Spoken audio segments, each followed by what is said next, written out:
Glasses Jack, teach me about anti-fascism. Well, first I'm going to teach you about COVID. We may finally know why the Delta variant of coronavirus is so infectious. Yay! Knowledge! People infected with the Delta variant of novel coronavirus may be carrying more than 1,000 times more virus particles and may test positive 2 days earlier than those infected with the original SARS-CoV-2, according to an early new study. The study has not been peer-reviewed yet and looked at only a small number of cases in China, but if the results can be confirmed, they may explain, at least in part, why the Delta variant is so much more infectious. It now makes up about 83% of new COVID-19 cases in the United States. So, yeah, it mutated by becoming literally just much more copious, seems to be the only word coming to mind. Much more numerous, reproducing faster, which is actually really bad. The faster the virus reproduces, the faster it mutates. So this is actually not a really good thing to have happening at all. Yeah, exactly, Maradir.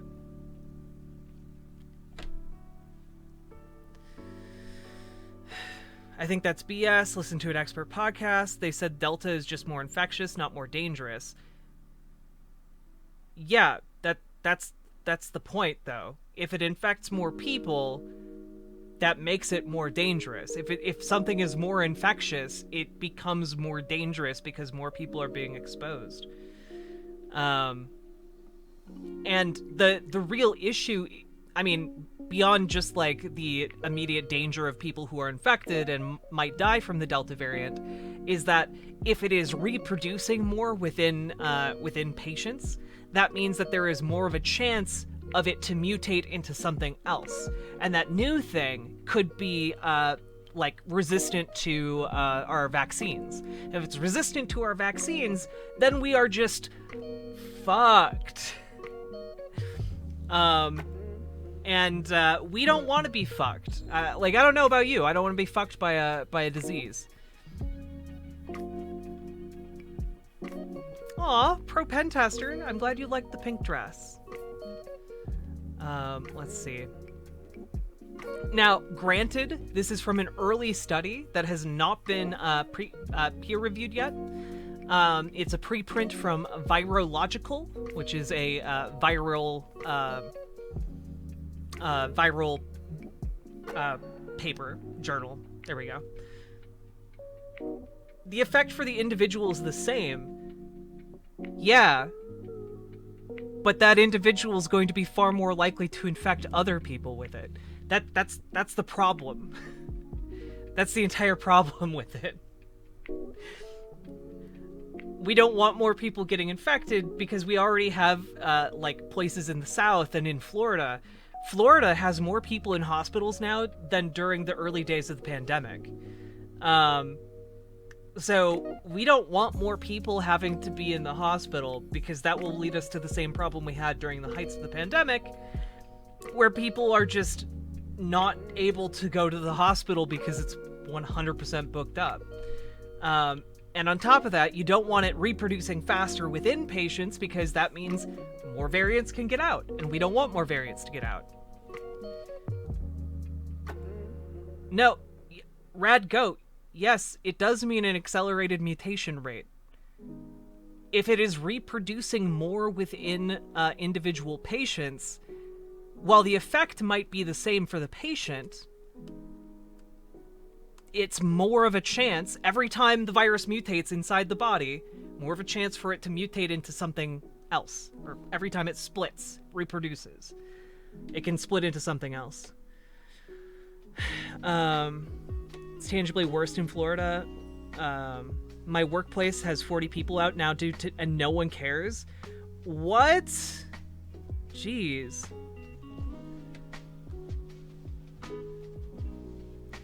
So we'll have to wait for the peer review, but this is not good news.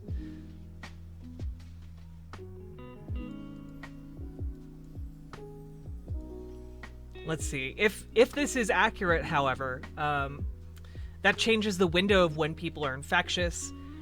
Here's a quote from one of the authors. As we know, individuals undergo a latent period after infection during which viral titers, concentrations, are too low to be detected. As viral proliferation continues within the host, the viral load will eventually reach detectable levels and become infectious, the authors wrote in the study.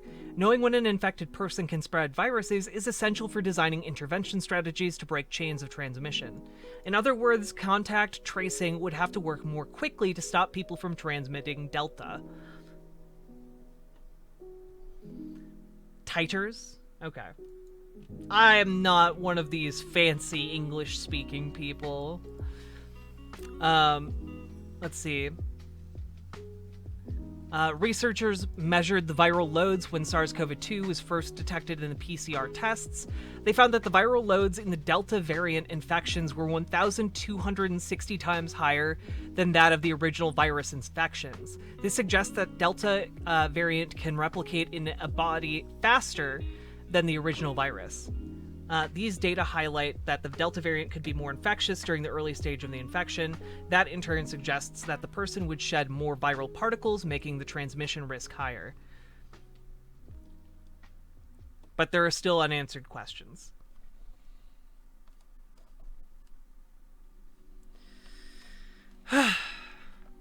Yeah, it's not good. I think we can all agree that this isn't good. So now that we have that kind of cleared up, we have a new update. So a few days ago, we talked about how Tennessee Republicans basically threatened to close down the entire state health department if the health department didn't stop trying to vaccinate kids.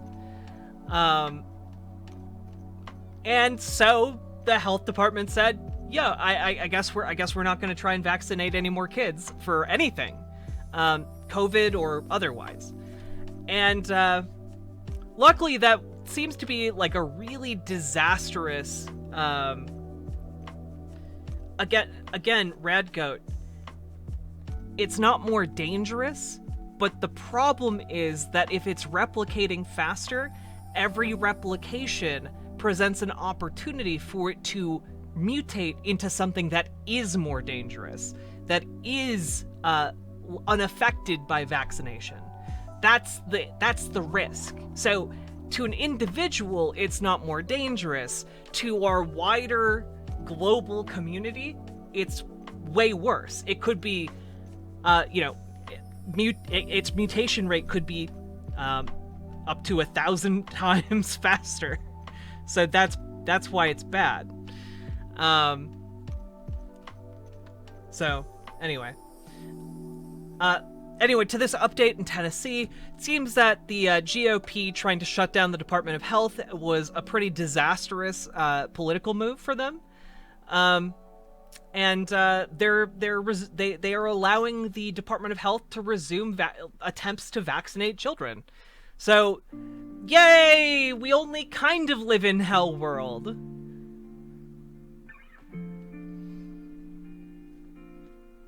Oh yeah, unvaccinated people are also horribly contributing to this situation.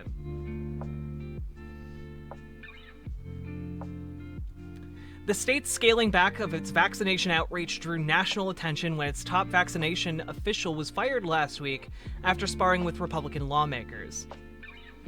So here's the this is actually a pretty interesting. To teens, Dr. Michelle Fiscus wrote a memo about a Tennessee state law that says teens can be treated without parental consent.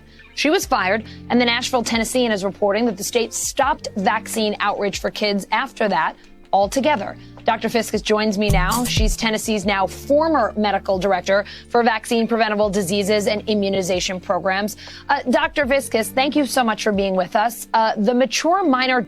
Although, Radgoat, I will point out, Delta variant is also less affected by vaccine, like our current vaccines.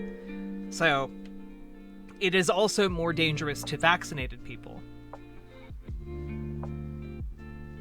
doctrine. It's a Tennessee state Supreme Court decision from the 80s that says that teens ages 14 to 18 can get treated without parental consent. How are you trying to use that, tap into that to get teens vaccinated? Well, really, we weren't trying to use that to get teens vaccinated. Where this arose from was outreach from our COVID-19 medical providers. Her name's Fiscus. COVID-19 vaccine medical providers who were questioning where the rules were around providing vaccines to minors who might present themselves to be vaccinated without a parent. So a 16-year-old who might drive up in a drive-through vaccination site, and whether or not they were legally allowed to vaccinate those kids. I reached out to our Office of General Counsel at Department of Health. He provided me with what he said was forward-facing information posted to the TDH website, blessed by the governor's office, and that I could share in any way that I felt necessary.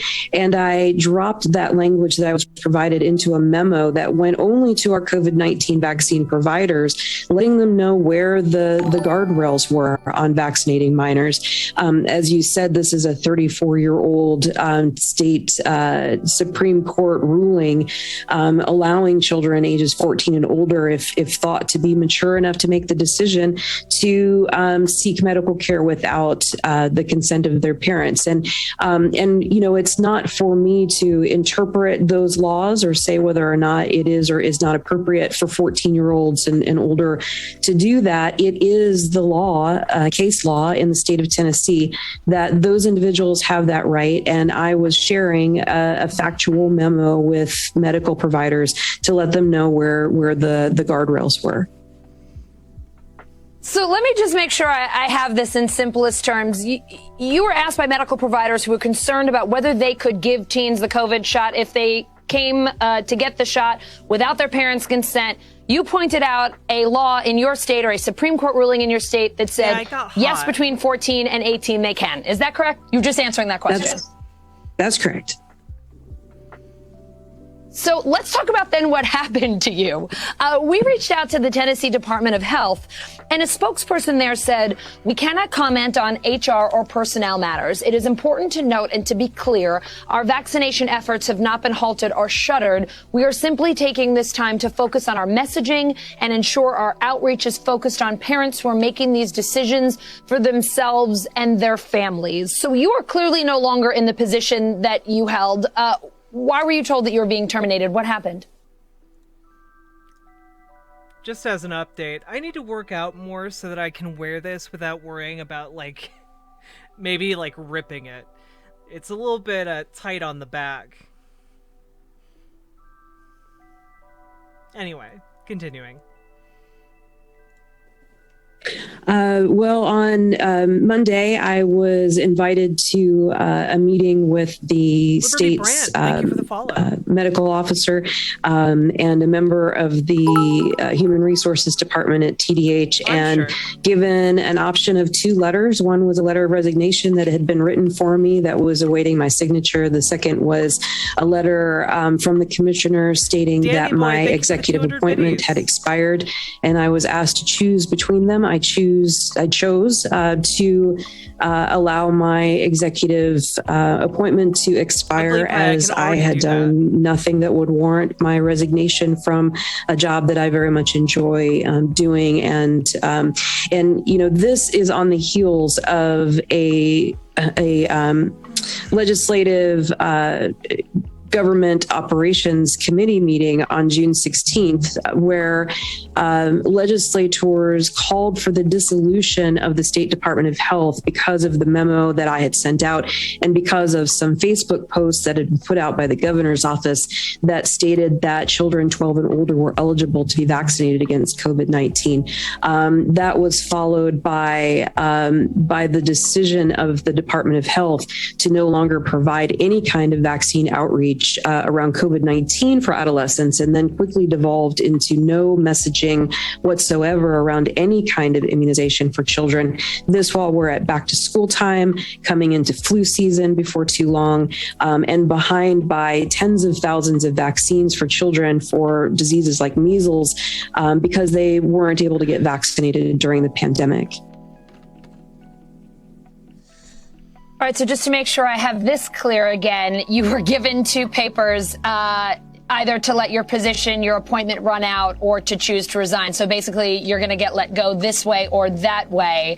And since then, it sure sounds like there isn't a whole lot of interest in getting eligible young people in the state vaccinated. I'm having a hard time understanding why you wouldn't want to get vaccines to people in a state where they might need it. We have 48% of the U.S. population fully vaccinated. In Tennessee, only 38%, lagging behind quite a bit there. What are the specific challenges in your state? Why are they having a hard time getting folks to get the COVID shot? And what are you hoping the health department will do here now, even in your absence? Well, it's interesting. You just ran that story on Utah, another red conservative state, but where they have a governor who is very outspoken about the importance of getting vaccines, and their vaccination rate is nearing 70% for their eligible population. So it's interesting the difference when you compare and contrast Tennessee. What we've had here is a lack of leadership and messaging around the importance of getting this vaccine to stop the pandemic. We have never had a mask mandate here before the vaccines were available. Vaccines are presented as, something to be considered, but not necessarily encouraged. Department of Health has been told that it's not our job to encourage people to get vaccinated, but only to make vaccines available to them. I think anyone in public health knows that a large part of the lift of public health is educating the people in their jurisdiction so that they can make good informed choices. And in the absence of that type of science-based messaging, you start to get a lot of anti-vaccine rhetoric and lore because there is no messaging from Department of Health around the importance of this. What do I hope that will happen? I hope that politics will get out of the way of public health. We have seen a prime example here with our terrible vaccination rates that when the Department of Health is not able to act the way it should, and reaching out to the people that it is charged to protect, when we're not allowed to remind people that they should go back and get their second vaccine, when we're not allowed to even acknowledge that August is National Immunization Awareness Month, then we can't expect to have good outcomes for vaccinations. And what we'll see as a result is that people will continue to die in this state from COVID-19, which is a vaccine preventable disease. There is no reason at this point why anyone should die from COVID-19 when there are effective vaccines that are safe and readily available.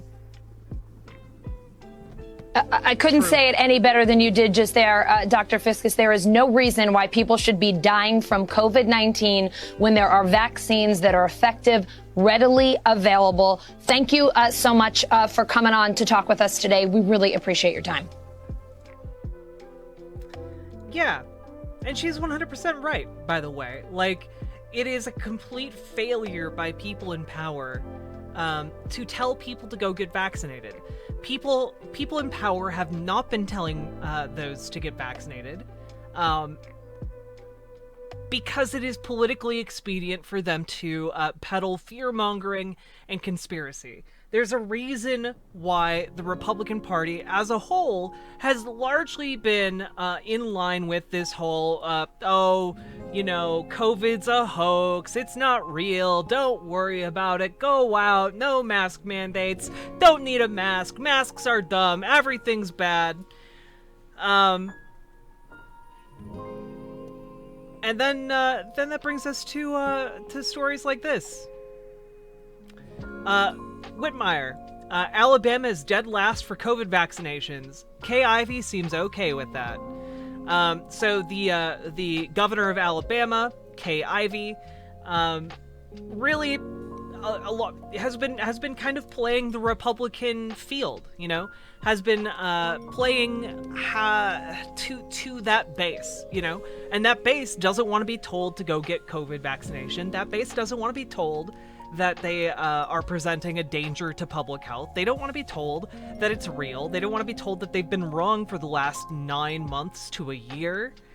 And it's frankly becoming just too difficult to ignore. Now, this piece came out about 2 weeks ago.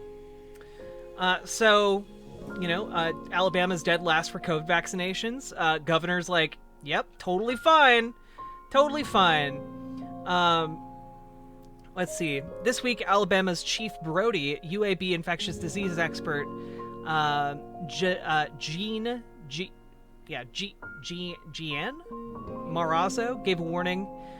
New coronavirus vaccinations have slowed to close to a standstill. Test positivity is up. Hospitalizations are too. Delta variant is looking for a fat swimmer, and we're the biggest in the sea. And then she uttered the sort of warning that gets the souvenir shop owners making angry calls to the mayor. When you get to that point, and healthcare delivery is threatened, and you start to see death rates increase, you've probably gotten past the point where some restrictions should really be considered. But meanwhile, Ivy's just like, hey, I encourage people to get vaccinated.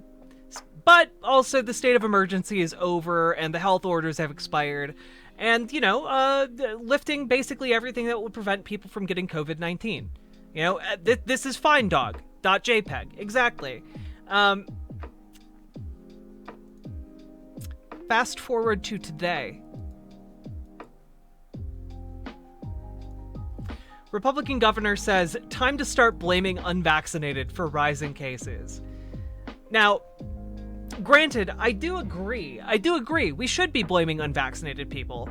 Unvaccinated people should feel fucking ashamed and should feel, just mortified to show their faces in public until they get vaccinated, okay? But it is very rich from a woman who's literally in charge of an entire state to be saying, well, it's really the unvaccinated people's fault. No, motherfucker, you're the governor. You take some of the blame here for not making sure everything possible was done to vaccinate people.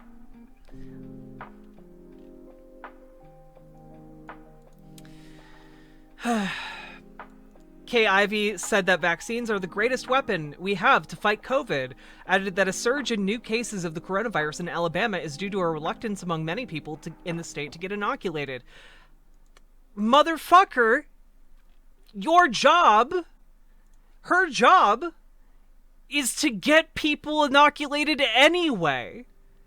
That's your literal job as the leader of the state. Only about 1/3 of eligible people in Alabama have got a vaccine shot, one of the lowest rates in the United States. Folks are supposed to have common sense, said the Alabama governor, but it's time to start blaming the unvaccinated folks, not the vaccinated folks. It's unvaccinated folks that are letting us down.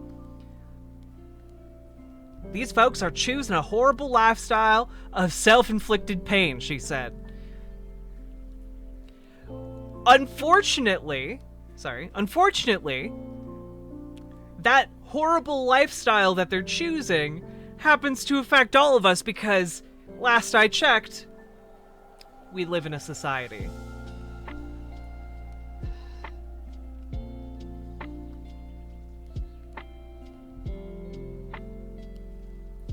And what was it? Something like 20% of Republicans think that there's a microchip in the vaccine.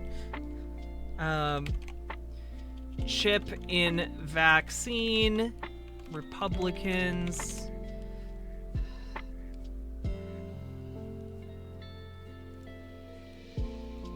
Oh yeah, here we go. Alarming number of Americans think vaccines contain microchips to control people. This is from, like 4 days ago. So, unfortunately, this isn't old news. 1/5 of respondents believe it is definitely true or probably true that COVID-19 vaccinations contain government-issued microchips. The survey, which polled 1,500 Americans ages 18 and over, was conducted by The Economist/YouGov and published this week. The findings are shedding light on vaccine misinformation in the United States as government officials and medical professionals work to combat it. Yo, I'm sorry, guys.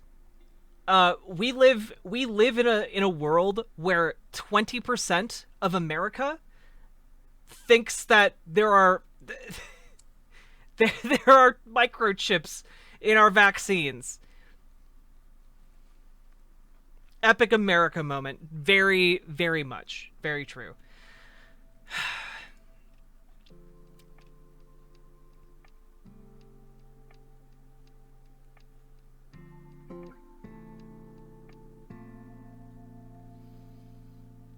When broken down along party lines, the survey found that 32% of Republicans said it was definitely or probably true that vaccines contained government microchips. And 14% of Democrats said it was definitely or probably true.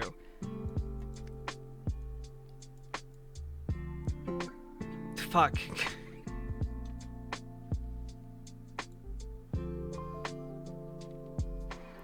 Oh yeah, I remember this story. Yeah.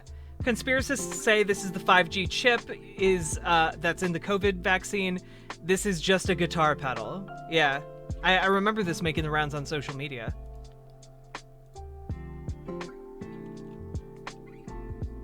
This was in Popular Mechanics. Oh gosh. The schematic actually just depicts a guitar pedal.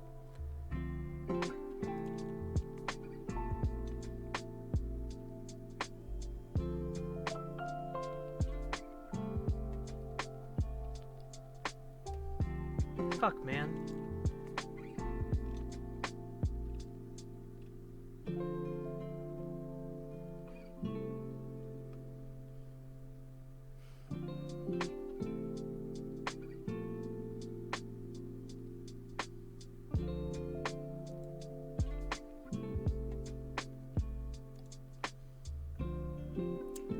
%20 of U.S. adults think that the U.S. government is using the COVID-19 vaccine to microchip the population.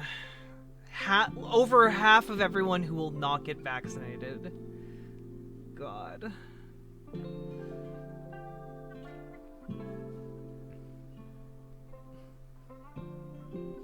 Imagine how fucked our system is when the first time we get something life-saving for free, people think it's a plot to kill us. Yeah.